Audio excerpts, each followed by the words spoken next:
Hello and welcome to my shed. Ethel. Here she is on my southeast London allotment, and I've had this allotment for 2.5 years.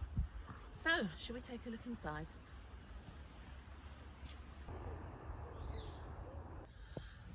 So I wanted a shed that fulfilled 3 purposes. 1, a place to make tea. 2, a place to relax. And 3, a place to store all my gardening stuff. So this is very much a functional shed as well as a tea hut. Okay, so because this shed is on an allotment, it's also on a hill and 250 metres from where you can park, and there's no power here.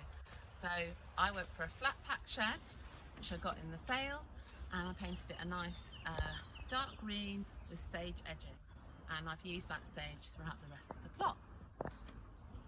So nearly everything in my shed is repurposed because I needed to do a shed that was on a budget.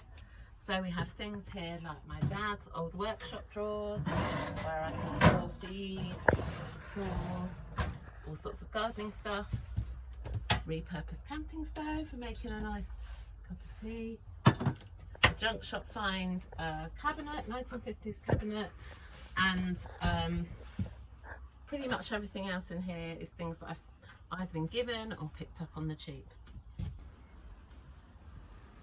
Outside my shed, I've put some nice pots for summer, just to have a bit of colour, and I've got a little bit of a sort of a makeshift patio area here. This is under my lovely cherry tree, so this is a bit of shade for when it's hot and you need to escape from the sun. And of course the shed's great for escaping from the rain as well. So I walk out my shed and here is my allotment. Thanks for watching my little tour of my shed. I hope you enjoyed it. For more about my shed and about my allotment journey, follow me on Instagram on @plotmassive. Bye for now.